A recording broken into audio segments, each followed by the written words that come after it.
Feeding the hungry in the wake of war and disaster. This week on Firing Line. They go in when disaster strikes.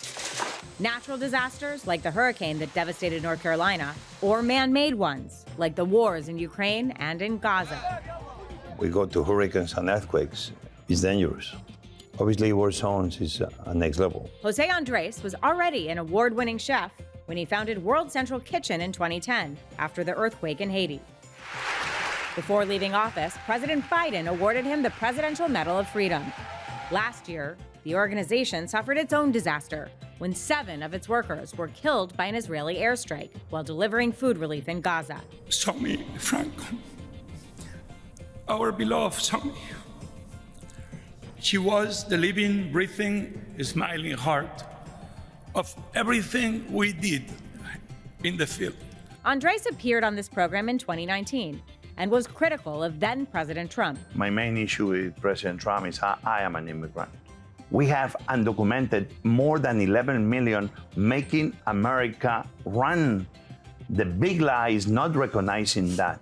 With Donald Trump back in office, what does Jose Andres say now?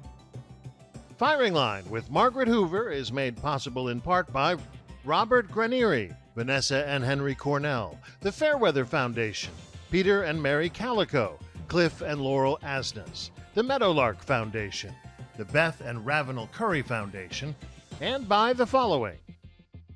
Corporate funding is provided by Stevens, Inc. Jose Andres, welcome back to Firing Line. So happy to be here with you again. Since you were last here in 2019 and we had the chance to chat, you have been very busy. You have served more than 400 million meals to individuals in at least 20 countries. You've received the Presidential Medal of Freedom. You have been nominated for a Nobel Peace Prize. You've written another book. You're starting a new television show. You have been busy. I guess, life. You only live once, right? And when the opportunity shows up, you take it. The book, I had to write that book. It was not a book, it was a letter to my daughters. I think everybody has to write a book of stories that you want to tell your loved one. So the book is called Change the Recipe, and Yep. It is a series of vignettes about lessons that you have learned in life. It begins in Spain, growing up with your parents, who are both nurses and love to eat. How did they influence you, and how do you want to pass that on to your daughters? My mom was more the Monday through Friday cook. I would say is feeding the few. Yeah. My 3 brothers and myself. My father was more the weekend cook, family members and friends, cooking for more people, making the very big pot, the big paella pan. Very early on, I learned to cook for the few and to cook for the many. There were different moments, both important. Somehow, I've been bringing these lessons with me through life. Did their jobs as nurses, or as people who cared for people, influence your humanitarianism, ultimately, as a chef? Totally, something I realized much later. Obviously, this was very influential in my willingness to say, doesn't matter what profession you are on, you don't need to be a nurse, you don't need to be a doctor. You can always find a way to make your profession be put at the service of the many. One of the themes that has recurred throughout this book continues to be the reflection that too often the government's response is inefficient, ineffective, and too slow. But we shouldn't be just criticizing government. No, but so we how- should be next to the government to help government to become better. And you said that to me last time. Have we made any progress? No, Why? not as much as we should. Why? Because very often, not only in America but around the world, issues is not about improving policy, but issues becomes about politics. We need politicians on this two-party system we have in America, that they put policy first. And policy means we're gonna come with the best solutions that both parties can agree. Mm-hmm. Putting aside what they don't disagree and trying to find a middle ground, and where then you realize that good policy is a smart politics. But when politics is the only thing, means I'm going to go against anything you support. So you think it's too partisan and hyper-partisan, frozen on both sides, that no one party can do it? It has to be done together, and nothing can get done together, And so it doesn't happen. frustrates everybody. Secretary Kennedy wants to make America healthy again. There's part of the Make America Healthy agenda I that don't you agree agree with the vaccine, but you agree with some of it. but the simple idea is no American should disagree with. To tell America that we need to be eating better and healthier and more fresh fruits and vegetables. That's a smart policy. That's things that everybody should be together moving those issues forward on behalf of all Americans. The Trump administration has recently made a decision that it will allow states to bar recipients of SNAP benefits, which helps address food insecurity in this country, from using money received from those SNAP benefits to pay for soda drinks. Is that a good idea? This is not a new idea. This is an idea that has been already pushed in the past by Democrats too. To have a great, good, complete diet, that's something like every Republican and every Democrat should be supporting. What we cannot be supporting is let's defund, let's cut SNAP completely. This is not gonna be making America great. This is gonna be putting a lot of families, especially also in many red states who are some of the poorer states in the country, even in a bigger hole. Therefore, what we need to do is make sure that the SNAP becomes a better way to end hunger and poverty in America. That's what Republicans should be doing now that they have control of Senate and Congress and the White House. But what we cannot do is just end SNAPs. This will put America in a worse position. So what is your message to lawmakers, Republican lawmakers right now who are looking at cutting $230 billion across USDA programs, which will This is likely... what we should be doing. Let's make sure we don't cut. I will even say let's make sure we even add. Let's make sure that those American families that cannot put food on the table are able to feed themselves. Let's make sure that we give dignity to these poor Americans. Dignity to go to a local farmer's market where they can find fresh fruits and vegetables. Let's make sure that in blue and red states alike, actually we make sure that no family forever, ever again, will be hungry or poor again. That's why we need strong SNAPs that needs to be improved, not cut down. You write about food fighters in your book, fighters who are on the front lines. I mean, you have expanded your humanitarian outreach to war zones in the last 5 years. You have been in Ukraine, you have been in Gaza, you have been in Israel. How is sending food fighters to these war zones fundamentally different than treating a disaster area? Well, we need to understand that we go to hurricanes and earthquakes. It's dangerous. Obviously, war zones is a next level. I arrived myself to Kyiv even when the Russian troops were north of Kyiv. I could see the explosions and the fighting happening not too far away from the hotel I was staying in the early days. But we had to. We had to because there was no other option. I'm very proud of the work that World Central Kitchen has done. 3 years plus later, we are still there. We've done over 300 million meals. We've done generators. We've done food bags in substitution of markets closing down. We tried to put the economy up and running in the process of a war. And it worked. And we became the biggest food and water force in the first year especially. You've met President Zelensky. You have said that he will be seen as a figure like Winston Churchill one day. What did you learn about leadership from him? When the Russian troops were not too far away from what it seems, the overtaking of Kyiv. And it's this very famous video in the middle of the night in the heart of Kyiv, surrounded by his team members. Громадяни суспільства, тут всі ми тут захищаємо нашу незалежність. That he said, I'm here and I'm not going anywhere. That's a leader. Everybody said he was a comedian. He was a man that said I'm next to my people and next to my country. And I'm not leaving my country. And that tells you everything about leadership. And I think President Zelensky will be a leader for the ages. For the people who you fed in Ukraine, what would be the consequence of the United States abandoning Ukraine in the peace process? America cannot move aside from Ukrainians for a lot of reasons, because they are a democracy. America is a democracy. Russia is not. Ukrainians are fighting for liberty and freedom. America has been the country that has been fighting for liberty and freedom for centuries.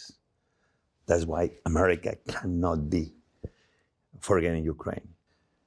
And I do believe that that's why America will, even with President Trump, has to be on the side of Ukraine. You don't believe that Trump will abandon the peace process?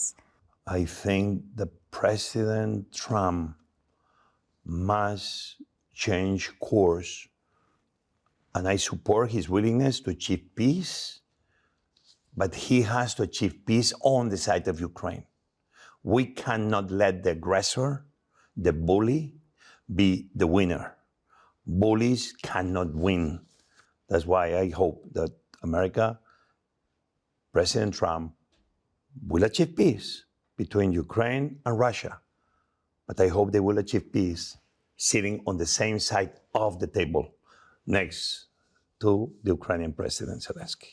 Do you really believe that will happen? The history of humanity has shown that more difficult things could. And I believe President Trump could change his wisdom and his words, achieving peace on the side of Ukraine. That's doable. I hope will happen. Good leaders show that they're not stubborn. Good leaders show that sometimes they can change when maybe their early decisions were not the right ones. You're very optimistic, and I hope that you're right. I was interested in the book when you write about the importance of being urgent and smart, and you write about the experience of the humanitarian community in Haiti, how so much food came into Haiti that it ended up having a negative effect on local farmers and local businesses. Talk about that insight. I would say over the last 2, 3, 4 years, we had a lot of Haitian families in the southern border. Let's go back now to 2010. I was very proud of the response of America into Haiti because it was the right thing for America to do. After that devastating earthquake. And Thousands of people died, hundreds of thousands lost their homes in what it is still today, a country in chaos and the poorest country in the Northern Hemisphere. A lot of food was sent for free. As an American, I was proud. But we were doing good. We were not doing smart good. Why? Because we gave so much food for free that a country that relies on farming and is a rural country per se, because the food was being shipped for free, we put those farmers out of business. the local Haitian farmers went out of business because of the But now international we have food relief Haitians 10, 15 years later in the border of the United States. of the United States in a way, and I've been there and feeding them, and I know. In a way, we put them as refugees of their own country, trying to come to a country they can feed their families 15 years later, because actually, in the process of doing good, we create poverty within a poor country. And those families, the only option they had is leave their country, trying to find a better place. 15 years later, the same food that was sent to feed poor Haitians was the same reason many Haitians had to leave Haiti, because they were too poor. And you learned those lessons and applied them in Puerto Rico. Well, we keep applying that everywhere, but only because it's a smart thing to do. Yeah. Buy local. In the process, you're helping the local economy to start moving forward as you are delivering the aid. But this goes beyond food. If we are, let's say, in a city that they've been destroyed by a fire or by a tornado or by a hurricane, wouldn't be smart like you partner and start channeling money through local restaurants, through local food trucks, through local catering companies, through local food companies, that money channels through the local economy.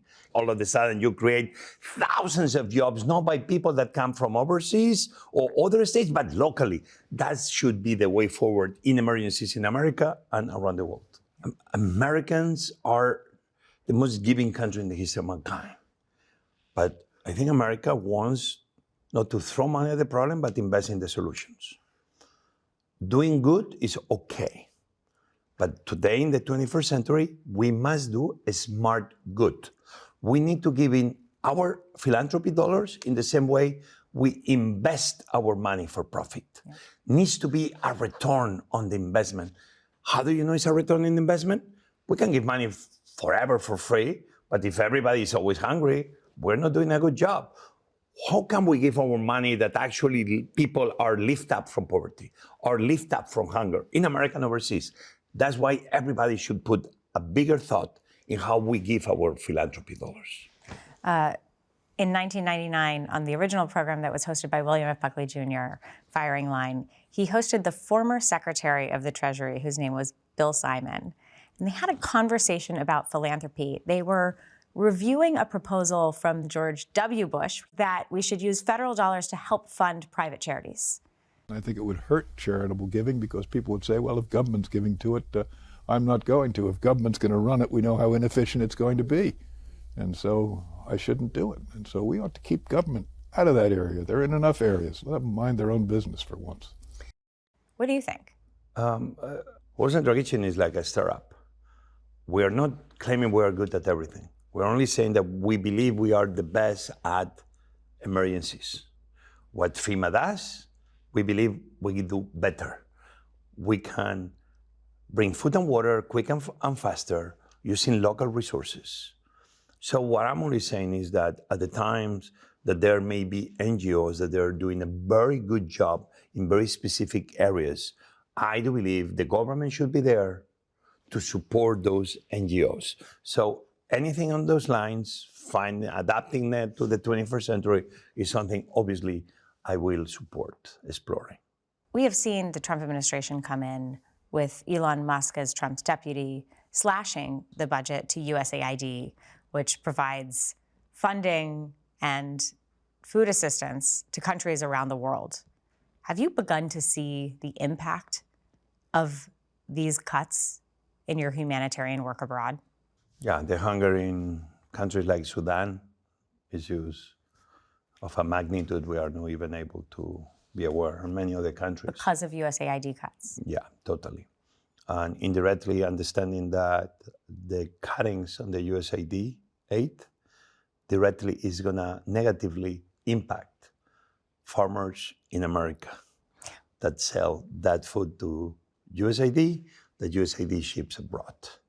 So this is already gonna have a huge negative impact, not only overseas, where hunger levels increasing, but in American farming economies. And I don't believe that's smart. The book concludes with your eulogy at the Washington National Cathedral after 7 World Central Kitchen workers were killed by Israeli airstrikes. The 7 souls we mourn today were there so that hungry people could eat. This happened almost exactly a year ago from this month. Israel acknowledged their mistake in targeting World Central Kitchen convoy, actually fired 2 of the officers that were involved, reprimanded 2 others. More than a year after those deaths and that tragedy, are you satisfied with the accountability for the deaths of those volunteers? Obviously, I lost good friends. I feel forever I will feel guilty because I found the World Central Kitchen, because I thought it was the right thing for us to be in Gaza. But nobody is pushed to be there. Those are people that make the decision to be next to the voiceless and next to the poor and the hungry. And their sacrifice forever, I know I will remember and bring it close to my heart. And this has been a hard year for the families.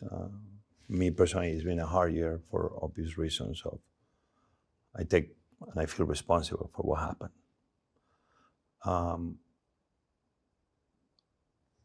Still, we're asking for more answers from IDF and the Israeli government, but goes down to the same. Wolfson Rakitian was on the first day in the kibbutz in the south of Israel, next to Israeli chefs and many volunteers. At the same time, we were in the north, also helping the families that they were also being displaced by what began happening with Hezbollah and Lebanon in the north. So Wolfson Rakitian was in Israel from day one. Yeah.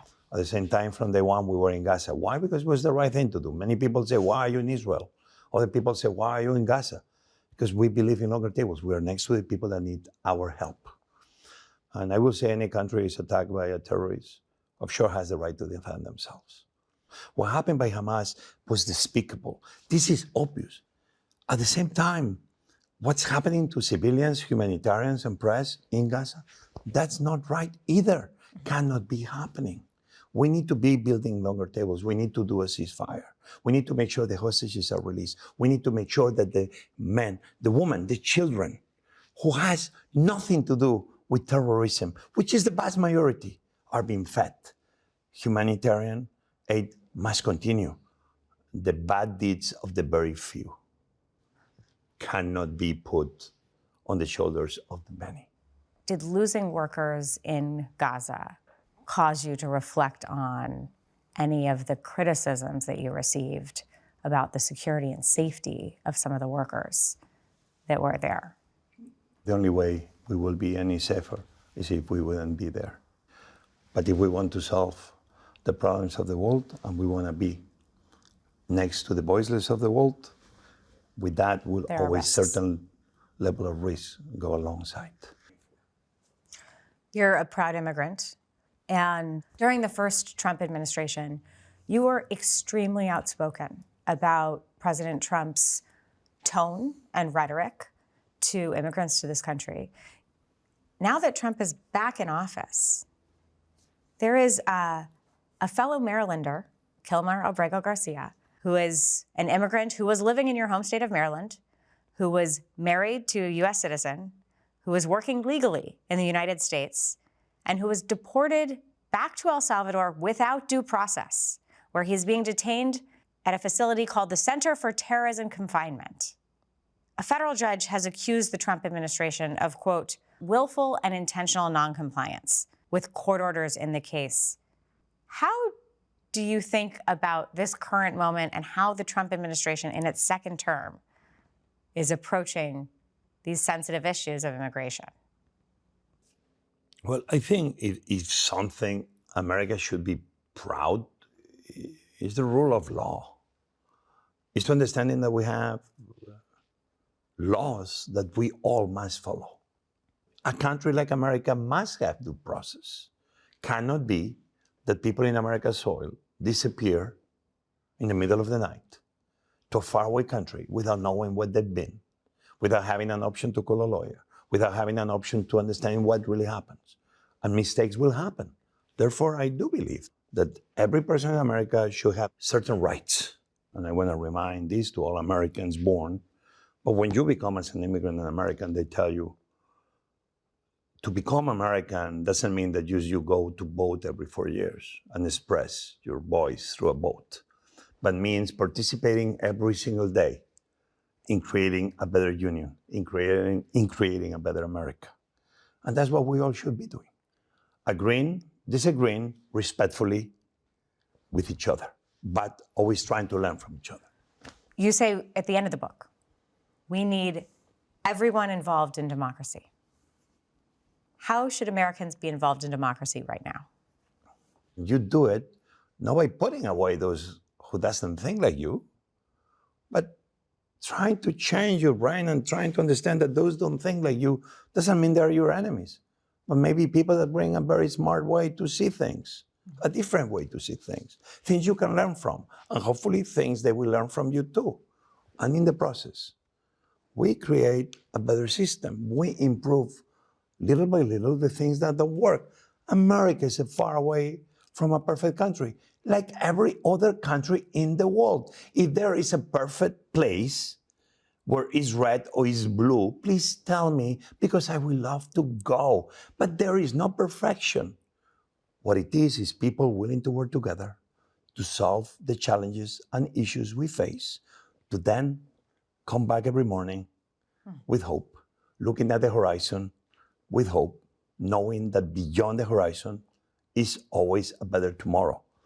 We can do it together. We should do it together. We can do it, and we will. We, the people, do it together. That sounded like a campaign speech. You'll never run for office? I'm about to be 56. Perfect time to join the Senate. I don't think I have a lot of patience. You're a little too young, actually, for the I Senate. don't think You're I a little have too a young for lot the of Senate. patience. But I will be there next to Democrats and Republicans alike to give a little bit back to this country that has given me so much. Jeff Legendre, thank you for returning to Firing Line. Thank you for having me. Firing Line with Margaret Hoover is made possible in part by Robert Granieri, Vanessa and Henry Cornell, the Fairweather Foundation, Peter and Mary Calico, Cliff and Laurel Asnas, the Meadowlark Foundation, the Beth and Ravenel Curry Foundation, and by the following. Corporate funding is provided by Stevens Inc.